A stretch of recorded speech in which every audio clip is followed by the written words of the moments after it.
What's going on, guys? Antonio here. Do me a favor, hit that thumbs up for me, and let's get into it. All right, so I had to go see Oppenheimer. Had to peep it out. It's opening weekend. Had to go get in there and pull up. Me and the missus.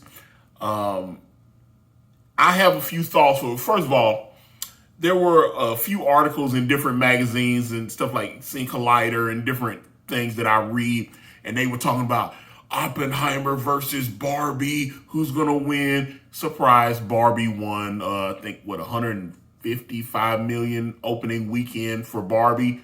But the big surprise is Oppenheimer opened at $80 million, which they were not expecting. The movie's 3 hours long, biopics and stuff. It's not a summer blockbuster popcorn movie. It's a real movie where you have to sit and actually listen and pay attention. You're not just watching stuff, oh man, there's an explosion. Ooh, there's a big giant T-Rex on the screen. All the stuff that you see in summer blockbusters. This isn't that. This is, I think this is the first real contender this year for some serious Oscar buzz outside of, I had mentioned a couple months ago when I saw Creed 3, I thought Jonathan Majors was going to get the Best Supporting Actor, at least the nomination. I didn't know if he was going to win, but I thought Jonathan Majors' performance in Creed 3, he was going to at least get nominated for Best Supporting Actor. Now, if you've been paying attention, you know what happened in that situation with some of the accusations that came forward. They were about to put Ant-Man in the Wasp out and all this. And, he's playing Kang in the Marvel universe, and certain things happen. We still got a few months before they start doing Oscar voting and nominations and all that kind of stuff. But I don't think Jonathan Majors is going to get the nod for Best Supporting Actor now because of the situation. Unless he can clear it, I think he's got a trial coming up in another hearing in September. But I don't think he's going to get it now. But I tell you who is going to get it. Let's talk about Oppenheimer. First of all, I see 4 nominations for Oppenheimer. Cillian Murphy will definitely get the Best Actor nomination. And I suspect, because he's been nominated before and he's in his 40s, and I think he's going to win. I think Cillian Murphy will definitely 1,000% win the Best Actor Oscar in next year's Oscar. There's no doubt in my mind. I know there's a couple of movies coming later in the year that are supposed to be, because some of these movie studios, they like to release these films, a little closer to. I think they do the voting in like late December and January. And then I think they make the announcement in February. They start sending the ballots out like towards the end of this year, and then you got to have them in by the end of like February, by the end of January, and then they count everything and they make the announcement in February. But Cillian Murphy, he's going to get nominated and he's going to win. I don't see anybody else taking that. That's his. Okay. Let's talk about Florence Pugh. She is definitely going to get Best Supporting Actress nomination. I don't know, because she's so young. She's only 27. I don't know. A lot of times it's like, no, you haven't done the work and you haven't been acting that long, so we don't want to do. And, I was talking to my wife about that. And one thing I did point out to her, they gave Jennifer Lawrence an Oscar. Jennifer Lawrence is only 32 and she has 2 Oscars now. And I think the first one she won I think she was only like 22, 23 when she won that first Oscar. And then she turned around and won another one within a 2 or 3 year period. So Jennifer Lawrence has 2 Oscars now. So I was like, I hope that's not her performance in Oppenheimer.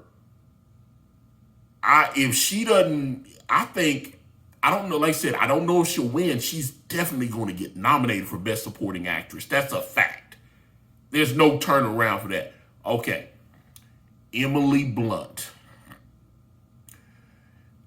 again, she'll get a Best Actress nomination. She's been nominated before.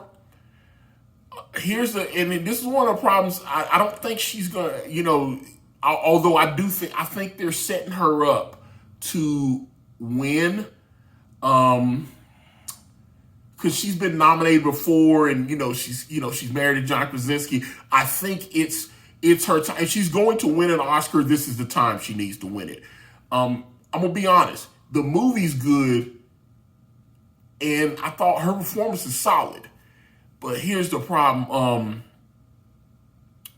She's in the movie. The movie's so long, and they break it up into parts. So you see Emily Blunt, and then like 25, 30 minutes goes, and you don't see her for a while. And then she's back in the movie. And then you see her, and then she's not in it for like another 30 minutes. And then she's back. So it's like she's in it, and she's great in those scenes, and then she's gone off the screen so long that you forget about her. Whereas obviously Cillian Murphy as Best Lead Actor, he's pretty much all the way, because he's interacting with everybody, right? But her performance, I've seen those screen reel tapes that they send out to the presenters. They take like a couple of the best scenes. So they'll take her best scenes and chop it all up into one disc and send it out or they'll give them a link to download or whatever, and they'll be able to get it. Okay, so I purposely skipped over one person on purpose because I really wanted to talk about Best Supporting Actor. The person I believe will 1,000 not only get nominated, he will win, Robert Downey Jr. for Oppenheimer, Best Supporting Actor. There's no denying that is, his performance was so strong.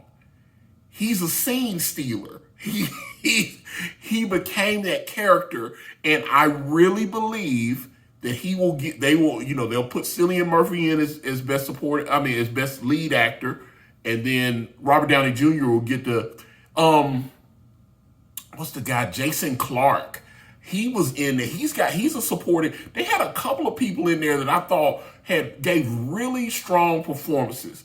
That being said, and I love the movie, but I had to talk. I saw Matt Damon's. Matt Damon's in the movie. There's a couple people like Jack Quaid from The Boys. He's in it. That guy that played, what's his name? Anson, I can't remember his name. The guy that played Han Solo in Solo: A Star Wars Story. I was shocked when he popped up in the movie because Solo hurt his career. He was a TV actor in Canada or whatever, and then he did Solo: A Star Wars Story, and he signed a multi-year picture deal with Disney because they had planned on making multiple Han Solo movies. The movie bombed.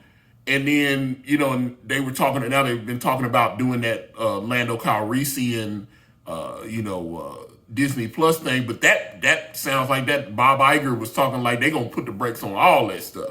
But I can't, like I said, I can't even, but I'm not a big fan of his. Somebody can post it in the comments. I know I could look on my phone and IMDb it or whatever, and I can't even remember the guy's name. But I was shocked to see him in there. Casey Affleck was in there, and I was surprised to see Casey Affleck because, he won an Oscar about four years ago, Manchester by the Sea. I was still working for Amazon then. I was still working for Amazon.com when Casey Affleck won that Oscar, and then he had a Jonathan Majors situation where some people came out and accused him of certain things. I have to be careful how I talk because I don't want to get the you got flagged, that kind of stuff. So he had some accusations, and you saw him just kind of fall back. That's Ben Affleck's little brother, and he, like I said, he won the Oscar, and then these accusations came out, and it kind of he did like some smaller independent things and stuff, but it really hadn't. This is the first high profile, big budget thing that I think I've seen him in since he had other things that he was apparently working on after he won the Oscar. But then, like I said, these these accusations came. So I was surprised when I remember I was sitting there with my wife and he popped up on the screen. I looked at my wife. I said, "That's Casey Affleck," and she was like, "Oh my God, it is." And we were so, cause like I said, when you know that Me Too movement and all that stuff is serious, and just an accusation can derail your whole career. That's why I was like, I feel bad for Jonathan Majors, because there's articles coming out that, you know, the police have evidence on the young lady now and certain things, and so I feel bad for him. I hope I hope he is proven innocent and all that. But, you know, like I said, the Casey Affleck thing, it derailed. I mean, normally when you win an Oscar, they start featuring you in all kind of movies. Remember, what was it? What's the guy? Not Adrian Brody. Is it Adrian Brody? He won, and he did that Kong Skull Island and all that. And you know, but he's kind of, he had a window in a couple of the movies he did. They tried to make him a lead. He's a great character actor. They try to put him in where they were featuring him in these big movies. And like I said, Kong Skull Island did okay. It wasn't a mega blockbuster they thought it was going to be. And I noticed he just kind of stayed in his lane. Now you see him, he'll pull up and do like nice supporting roles and get his check and get up out of there. He understands now. He's like, okay, well, they thought I was going to be leading man. I'm a good supporting actor. So he's doing that. And I think he's on that Poker Face show that everybody loves. It's on Peacock, that Poker Face show is great. And he's doing little stuff like that. So he's still got a career, but this is a guy that won an Oscar. You know, you be like, oh, okay. But that's why, you know, when Matt Damon showed up, you know, Matt Damon's been in last few movies I've seen Matt Damon in. I gotta be honest about Matt Damon. Matt Damon, there's a scene in the trailer where he goes, you know, the guy goes, "Why are we doing it?" And he goes, "It is only the most important thing in the history of the world." And I was like, I started laughing, and my wife looked at me, and I was like, I can't take Matt Damon serious anymore. I love Matt Damon, but now the last few movies he's in, I am yelling and my cheeks are puffy. That's Matt Damon now. That's what when you watch his movies, what was that movie with him and Adam Driver? What was it, Last Castle or whatever? The one where he's playing the knight, him and Adam Driver, and Ben Affleck's in it too. It was directed by Ridley Scott. That movie, that's all you see is, I must have justice. Then you go back and you watch him in Air, where he's playing that guy that signed Michael Jordan to the. I went to the theater and watched Air, and I did enjoy the film. But he is yelling, and Michael Jordan is the most important athlete ever. That's him. So and I don't like, so when he's sitting there and, you know, he don't look like he used to. I mean, he looked like he's been enjoying, steak and potatoes. He's a little healthier than he used to be when he was like, say, 20 something years younger. So yeah, you look at him in the talented Mr. Ripley, and he should not be able to stand next to me and look like, oh, there might be about maybe 80 pounds difference between the two of them. You know, that kind of deal. I was like, he looked like because I told him, I was like, you look at him how he used to look, and he done gained a little bit of weight, and then he just yells a lot. Remember, people said that about Al Pacino. It's like, Al Pacino used to be able to act, and now he just yells and projects, and that is how he acts. And I was like, so that seems like that's what Matt Damon does now. I am yelling, and then they'll yell cut, and then we'll go to the next scene. And like I said, that Ridley Scott film, he did the same thing in there.